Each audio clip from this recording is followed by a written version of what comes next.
नमस्कार, आप देख रहे हैं युग करवट न्यूज और आपके साथ मैं हूं शोभा भारती। पेश है आज का हमारा न्यूज बुलेटिन। आइए नजर डालते हैं आज के हेडलाइंस पर।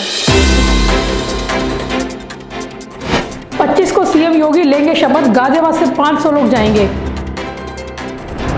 देश में बढ़े पेट्रोल डीजल के दाम, गाजियाबाद में पेट्रोल 96 रुपए के पार। और विश्वविद्यालय शिक्षक संघ के चुनाव की तैयारी पूरी। योगी आदित्यनाथ 25 मार्च को शपथ लेंगे। शपथ ग्रहण समारोह में पार्टी के कार्यकर्ता और दूसरे क्षेत्रों के विशेषज्ञों को बुलाया गया है। पार्टी के जिला कार्यालय से सूची तैयार की जा रही है। गाजियाबाद से 500 लोग इसमें शामिल होंगे। उत्तर प्रदेश में योगी सरकार शुक्रवार 25 मार्च को शाम 4 बजे शपथ लेगी। इसके लिए युद्ध स्तर पर तैयारियां चल रही हैं। शपथ ग्रहण समारोह इकाना स्टेडियम में होगा। शपथ ग्रहण में प्रधानमंत्री नरेंद्र मोदी, गृह मंत्री अमित शाह, भाजपा के राष्ट्रीय अध्यक्ष जेपी नड्डा, रक्षा मंत्री राजनाथ सिंह, मोदी कैबिनेट के दूसरे वरिष्ठ मंत्रियों के साथ भाजपा शासित सभी राज्यों के मुख्यमंत्री शामिल होंगे।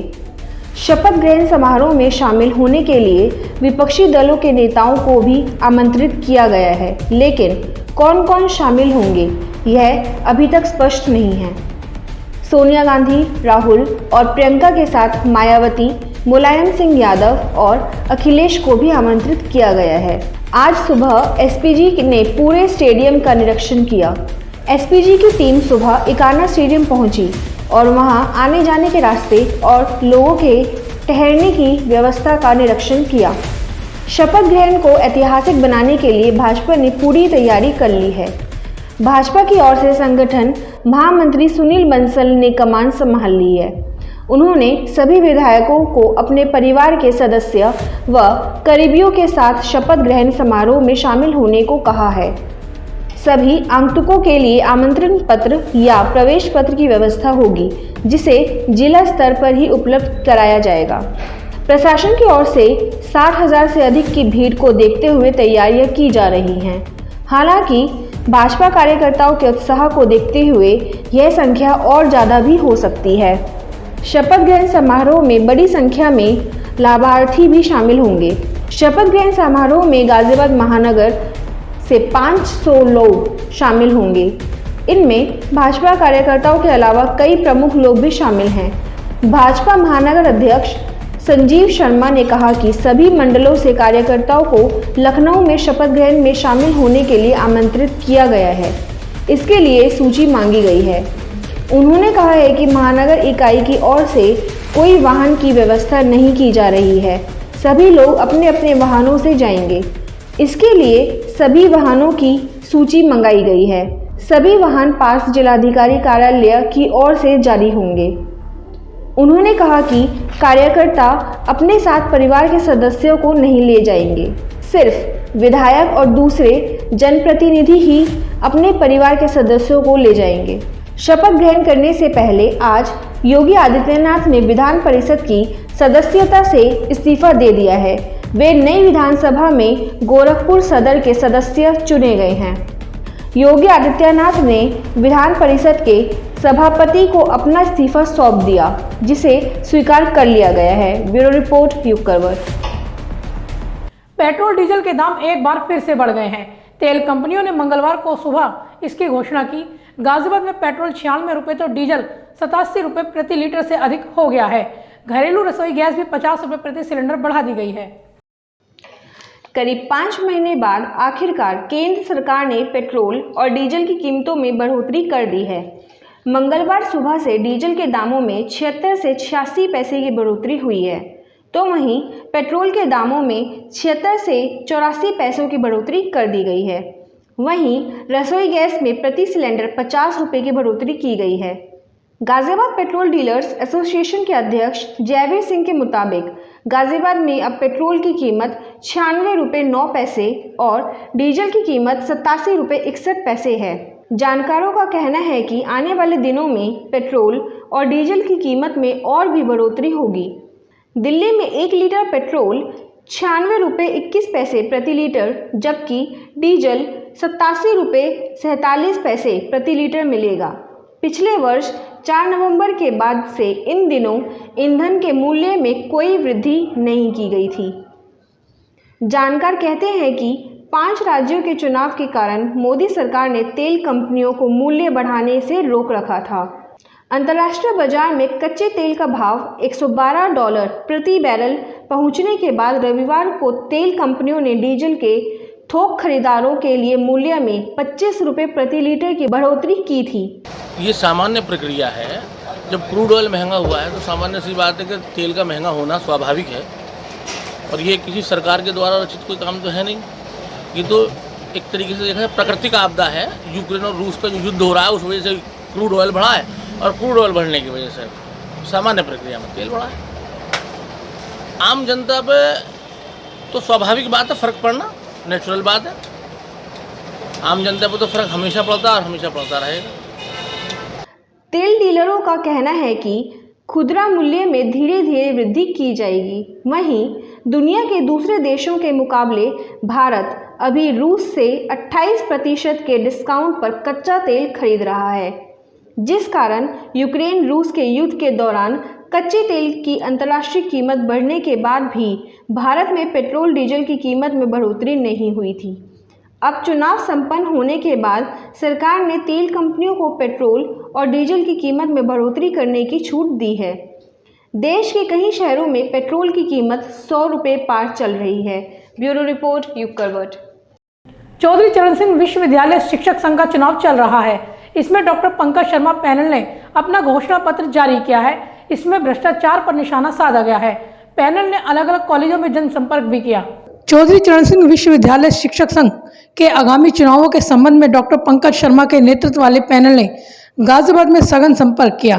पैनल ने MMH college, VMLG college, Shambhu Dayal college तथा एलआर कॉलेज में अपना घोषणा पत्र साझा करते हुए शिक्षक हितों के लिए संघर्ष करने की प्रतिबद्धता व्यक्त की। मूटा के इतिहास में एक व्यक्ति एक मत सिद्धांत के आधार पर यह पहला चुनाव है। इससे सभी शिक्षक प्रत्यक्ष रूप से अपने प्रतिनिधियों को चुन सकेंगे। क्योंकि हमारे शिक्षकों की बहुत सारी समस्याएं रही हैं, तो इस एजेंडे के माध्यम से और जो हम लोगों ने अपना पैनल बनाया है उन समस्याओं का हम समाधान कर पाएँ, जिसमें मुख्य रूप से हमारे जो नए साथी हैं उनके लिए एक तो पुरानी पेंशन जो है उसको लागू करवाने का हमारा एक मुद्दा रहेगा। दूसरा, हमारी यूनिवर्सिटी में जो हमारे कॉलेज के शिक्षक हैं उनके साथ बहुत समस्याएं रहती हैं, जैसे वहाँ पे किसी भी चीज़ का रोटेशन नहीं है।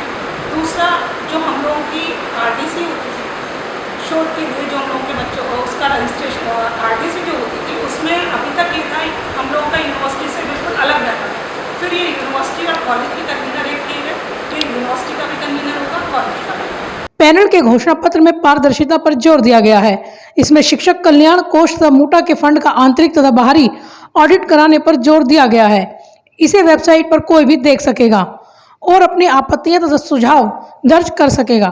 शिक्षकों को उनके करियर में बढ़ने तथा पठन पाठन की गुणवत्ता सुधारने पर भी बल दिया गया है। और जो सब चीज़ें हैं, ऑडिट है, कई चीज़ें इसमें हैं जिसमें विसंगतियाँ रही हैं और उसकी कोई जवाबदेही नहीं है।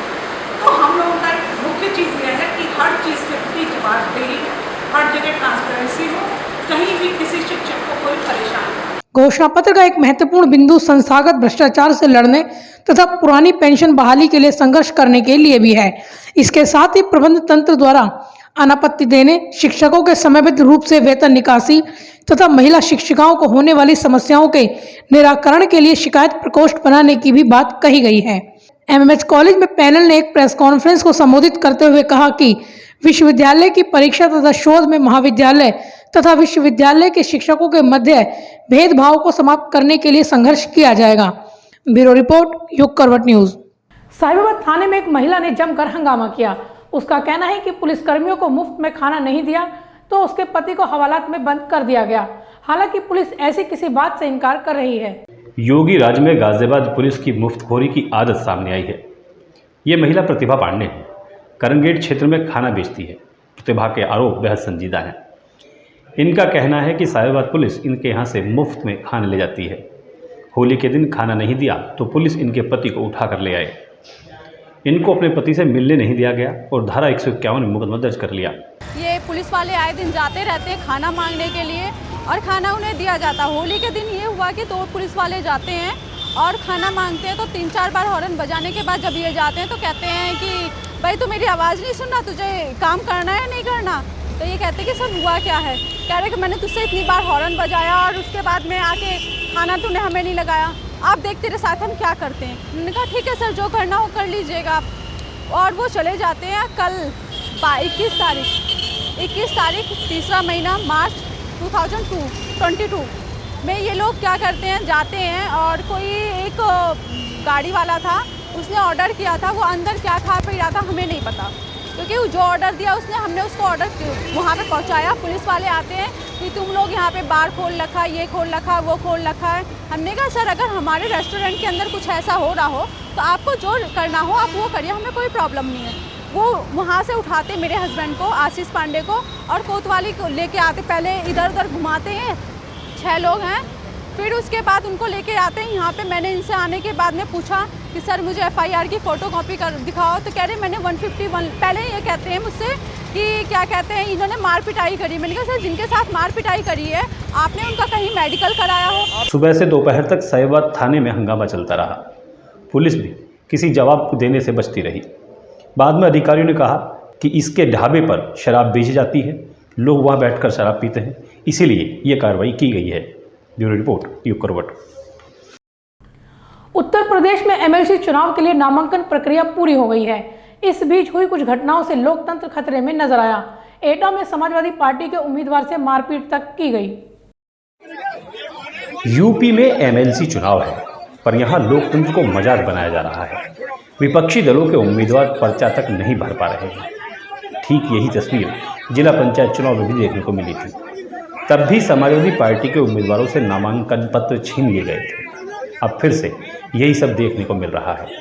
ये तस्वीरें एटा जिले की हैं, जहां समाजवादी पार्टी के उम्मीदवारों से मारपीट की जा रही है और पुलिस खड़ी होकर तमाशा देख रही है।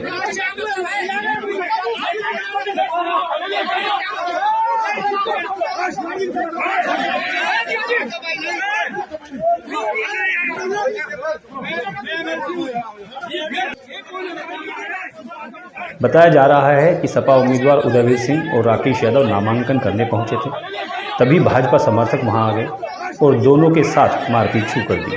विपक्ष इसे लोकतंत्र की हत्या बता रहा है। ब्यूरो रिपोर्ट युग करवट। इंदिरापुरम थाना क्षेत्र में हुए मामूली विवाद में एक व्यक्ति की मौत हो गई। मरने वाले आदमी पर कैंची से वार किया गया था। मौके पर पहुंची पुलिस उसे अस्पताल लेकर गई, मगर उसने दम तोड़ दिया। आरोपी को गिरफ्तार कर लिया गया है।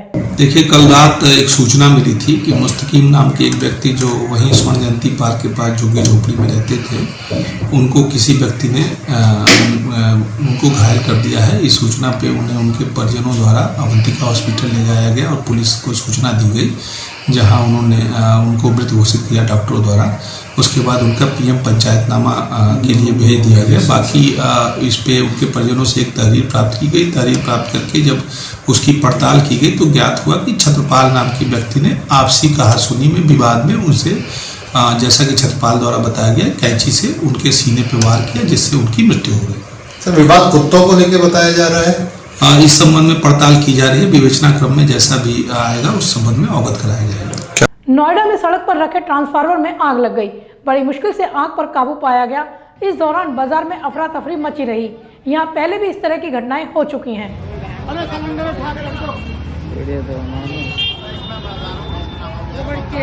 बहुत तेज हो गया आग, कोई आई ना तो क्या करो जाए।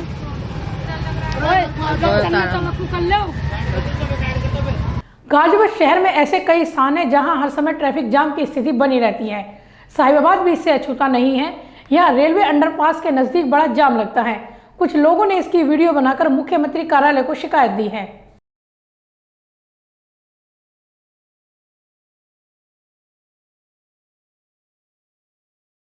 सहारनपुर के देहात कोतवाली क्षेत्र में चोरी हो गई। पुलिस ने 10 घंटे के अंदर ही घटना का पर्दाफाश कर दिया। 5 लोगों को गिरफ्तार किया गया है। इन लोगों ने रेलवे का सामान चोरी किया था। थाना कोतवाली देहात पुलिस ने आज रात में 4 चोर और एक कबाड़ी की गिरफ्तारी की है और ये सात्विक किस्म के चोर है। अभी एक दिन पहले ही मल्लीपुर रोड पर स्थित सिटी इलेक्ट्रॉनिक्स के इन्होंने चोरी की घटना की थी, जिसमें काफी संख्या में तार ले गए थे, काफी मात्रा में। इसके अलावा जो एक निर्माणाधीन पुल है जो नागालोड पे, उसके शटरिंग आदि के सामान काफी इन्होंने चुराया था। एक रेलवे यार्ड है जो शेखपुरा में, उसका रेलवे का काफी सामान इन्होंने चुराया था। सभी सामान इनसे बरामद हुए, करीब 200 कुंतल लोहे का सामान बरामद हुआ है। इसके अलावा तमाम तार आदि, तांबे का तार और वेल्डिंग मशीन, ऑक्सीजन सिलेंडर सब बरामद हुए।